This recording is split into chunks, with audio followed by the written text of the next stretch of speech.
Tuhan.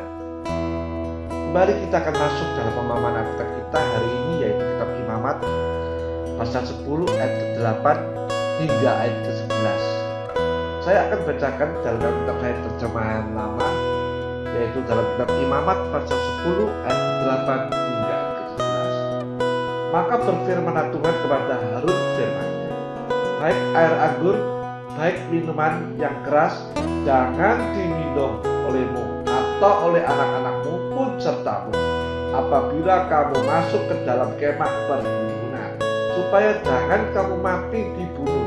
Maka inilah suatu hukum yang kekal di antara turun-temurun, supaya dapat kamu membedakan antara perkara yang suci dengan perkara yang tiada suci, dan antara barang yang haram dengan barang yang halal, dan supaya dapat kamu mengajarkan Bani Israel segala hukum yang firman Tuhan kepadanya dengan lidah Musa. Bapak Ibu, secara kuliah dikasih oleh Tuhan, dalam Imamat pasal 10 ayat ke-8 hingga 11, larangan minum anggur bagi imam-imam. Bapak Ibu, secara kuliah dikasih Tuhan, anggur mempunyai dua arti, yaitu arti yang baik sebagai persembahan minuman, dan juga dalam perjanjian baru adalah lambang darah Yesus. 1 Korintus 10 ayat ke-16. Tetapi anggur juga mempunyai arti yang tidak baik, sehingga harus dilarang baik dalam perjanjian lama maupun dalam perjanjian baru. Misalnya Efesus 5 ayat ke-18, Wahyu 17 ayat ke-2. Bapak Ibu saudaraku yang dikasihi Tuhan, ada beberapa tingkat larangan tentang minum anggur.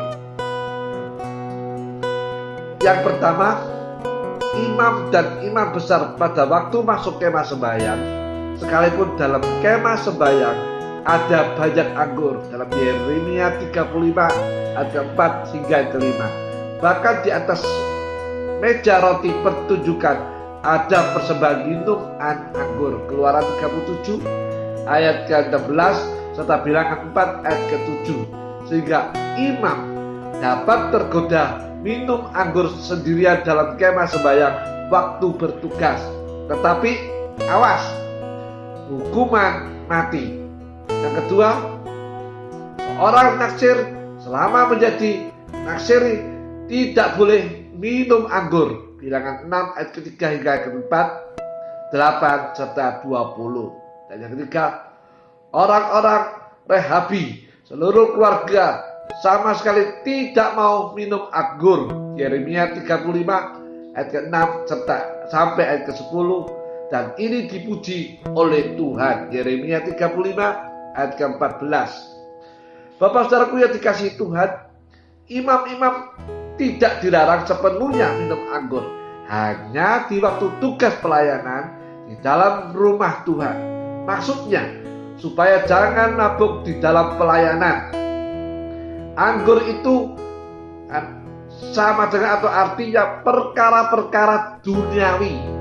Tidak semua perkara-perkara dalam dunia itu dosa, dan tidak semua halal. Selama kita tinggal dalam tubuh, kita memerlukan barang-barang dunia ini, dan selama itu tidak bertentangan dengan firman Tuhan, tidak menimbulkan dosa, kita boleh memakainya dengan berpada. 1 Timotius 6 ayat ke-8. Misalnya pakaian, makanan, uang, rumah, cuti, istirahat, kendaraan, dan lain-lain. Dalam pelayanan, imam tidak boleh minum anggur supaya jangan ia mabuk dan menajiskan pelayanannya. Saudara-saudariku yang dikasihi Tuhan, di luar pelayanan boleh. Ini bukan berarti hidup pelayanan yang pura-pura, tetapi maksudnya sebagai seorang manusia, seorang pelayan Tuhan masih membutuhkan perkara-perkara yang fana, tetapi jangan hal-hal ini mengganggu pelayanannya. Berbada dengan segala berkat Tuhan.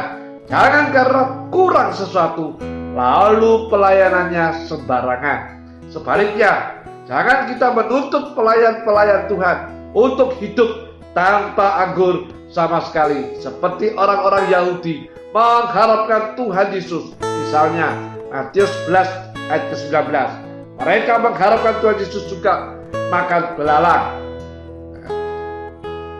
Tetapi Tuhan Yesus berbeda. Ia pernah kelaparan, tetapi ia pun berpesta dalam kamar yang terhias indah di loteng. Tuhan Yesus berbeda, tidak menuntut, tetapi juga tidak menolak makan enak di rumah orang-orang kaya seperti Sakeus, Simon, dan lain-lain. Paulus seperti Tuhan dapat hidup mewah seperti dalam Filipi 4 ayat ke-12, tetapi dapat juga hidup sampai kelaparan tanpa bersungut-sungut tentang segala soal-soal dunia ini, baik makan, pakaian, uang, kehormatan, dan sebagainya. Tidak boleh mengganggu pelayanan. Dalam 2 Korintus 1 ayat ke-17, Roma 8 ayat 35 serta 36. Jangan menilai orang lain dengan ukuran-ukuran pikiran kita sendiri. Roma 14 ayat ke-4. Biarlah ia minum anggur di luar kemah sembahyang. Itu sama dengan biarlah mereka memakai segala berkat-berkat Tuhan itu, asalkan tidak menajiskan dirinya dalam dosa. Saudara-saudariku, imam yang minum air anggur dan dalam pelayanannya akan dihukum mati oleh Tuhan.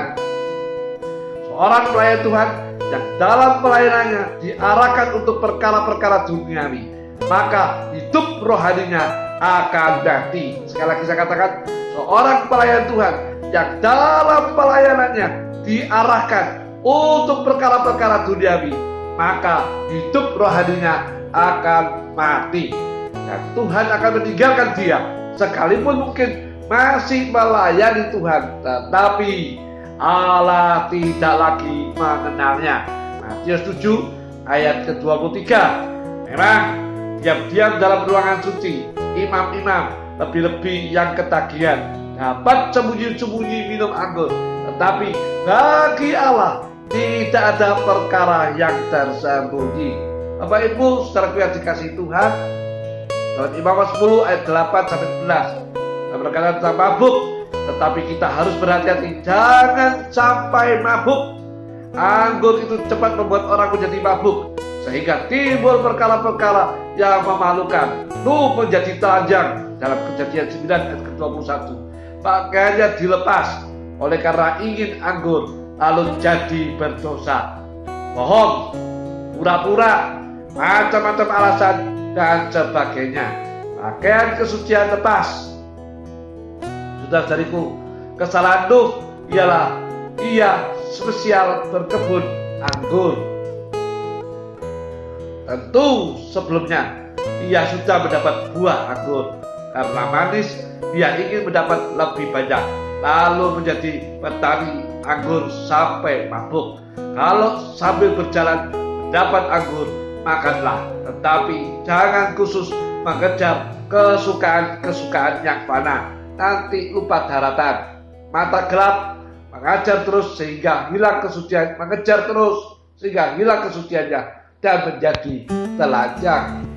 Saudara-saudariku, Lut mau minum anggur sampai mabuk, maka ia hidup dalam kekejian Sodom.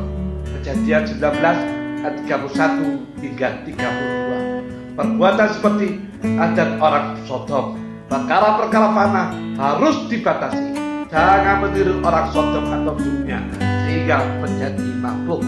Saudara-saudariku, boleh makan, tetapi jangan bertuhankan perut. Filipi 3 ayat 19. Boleh ikut mode, tetapi jangan menjadi peragawati neraka. Harus tahu diri. Perkara-perkara yang jelas dosa tinggalkan. Jangan mencoba berpada, misalnya judi, berzina, dansa, dan sebagainya.